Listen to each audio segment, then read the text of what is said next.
Kakinada cinema road సంత చెరువు దగ్గర వేంచేసి ఉన్నటువంటి శ్రీ శ్రీ శ్రీ కామాక్షి అమ్మవారి 14వ శరన్నవరాత్రి మహోత్సవంలో 5వ రోజు శ్రీ కామాక్షి అమ్మకు పుట్టింటిసారిగా కాకినాడ మెయిన్ రోడ్డు సిద్ధి వినాయక ఆలయం నుండి నగర పురవీధుల గుండా విద్యుత్ దీపాలంకరణలతో రత్నశ్రీ కోలాటం కోలాట బృందములతో మంగళ వాయిద్యములతో 300 మంది పేరంటాళ్లతో అంగరంగ వైభవంగా సారి ఊరేగింపు జరిగింది. ఈ సందర్భంగా ఆలయ గౌరవ సలహా సంఘ సభ్యులు చెల్లూరి సత్యనారాయణ మాట్లాడుతూ అష్టాదశ శక్తిపీఠంలో అతి శక్తివంతమైన శ్రీ కామాక్షి అమ్మవారికి ప్రతి పౌర్ణమి రోజున విశేష శ్రీచక్ర నవవర్ణార్చన పూజ మరియు అన్నప్రసాద వితరణ ఈ దసరా ఉత్సవాల్లో భాగంగా ప్రతిరోజు విశేష శ్రీచక్ర నవవర్ణార్చనతో పాటు కుంకుమ పూజలు 27వ తారీఖు మహాచండీ హోమం 29వ తేదీ నుండి 500 మంది విద్యార్థినులు సామూహిక సరస్వతి పూజ 2వ తారీఖున సెమీ పూజ ప్రతిరోజు సాయంత్రం సాంస్కృతిక కార్యక్రమాలు జరుగును. అక్టోబర్ 3వ తారీఖున 2000 మందికి మహా అన్నప్రసాద వితరణ అన్నదాత ఇసుకపల్లి వెంకట్రావు గారి ప్రోత్సాహంతో జరుగుతుంది.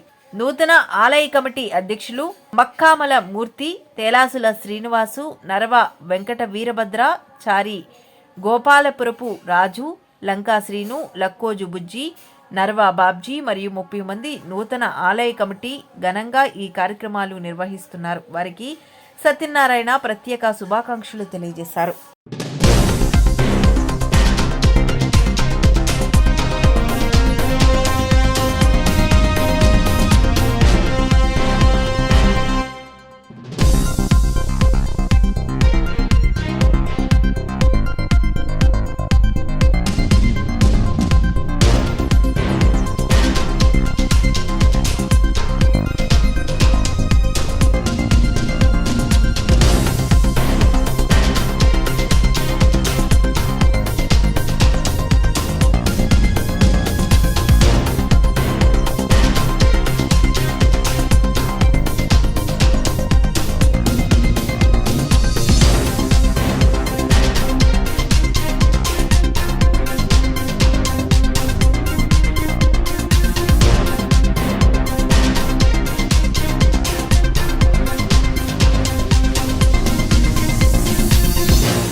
మెయిన్ రోడ్లో వేయించి ఉన్నటువంటి సిద్ధి వినాయక ఆలయం దగ్గర నుంచి శ్రీ కామాక్షి అమ్మవారికి పుట్టింటి సారి అనే కార్యక్రమంలో భాగంగా మన 14వ దేవీ నవరాత్రి శరన్నవ కార్యక్రమంలో 5వ రోజుగా ఈరోజు అంగరంగ వైభవంగా 300 మంది ముత్తైదువులతో అంగరంగ వైభవంగా పసుపు కుంకుమలతో సారితో ఈ రోజు కార్యక్రమాన్ని ఘనంగా నిర్వహించడం జరిగింది. ఈ కార్యక్రమం అంతా కూడా మన నూతన ఆలయ కమిటీ ద్వారా ఈ యొక్క కార్యక్రమాన్ని నిర్వహించడం జరిగింది. అయితే అష్టాదశ శక్తి పీఠాలలో అతి శక్తివంతమైన శక్తిపీఠం అయినటువంటి కామాక్షి అమ్మవారి యొక్క ఈ స్థానిక సంత చెరువు దగ్గర వేయించేసినటువంటి అమ్మవారి యొక్క ఆలయంలో 14వ శరన్నవరాత్రి కార్యక్రమంలో ఒక కొత్తదనంగా మనకి రాజుల కాలంలో జరిగే ఒక పురాతన సాంప్రదాయాన్ని మనం కొనసాగించాలనే ఉద్దేశంతో ఈ యొక్క ఊరేగింపు సారి ఊరేగింపు కార్యక్రమాన్ని నిర్వహించడం జరిగింది. దీనికి ముత్తైదువులందరూ కూడా ఎంతో ఉత్సాహంగా ఈ కార్యక్రమం పాల్గొని ప్రతి విషయాన్ని కూడా ఈరోజు చాలా ఉత్సాహంగా ఈ కార్యక్రమం పాల్గొంది. అదే విధంగా మనకి ఇంకా ముందు మనకి రేపు 27వ తారీఖున చండీ హోమం జరుగుతుంది. అలాగే 29వ తారీఖున పిల్లలచే సామూహిక సరస్వతి పూజ జరుగుతుంది. అలాగే మనకి 2వ తారీఖున సమీ పూజ. ఇలాగ 11 రోజులు కూడా ఆధ్యాత్మిక కార్యక్రమాలతో పాటు సాంస్కృతిక కార్యక్రమాలు కూడా నిర్వహించడం జరుగుతుంది. ఈ విధంగా మనం అన్ని కూడా ఈ అమ్మవారికి యొక్క శక్తి స్వరూపిణైనటువంటి కామాక్షి అమ్మవారికి ఈ రోజు ఘనంగా ఊరేగింపు జరుగుతున్న పాల్గొన్న అందరికీ భక్తులందరికీ కూడా కృతజ్ఞతలు తెలియజేస్తున్నాం.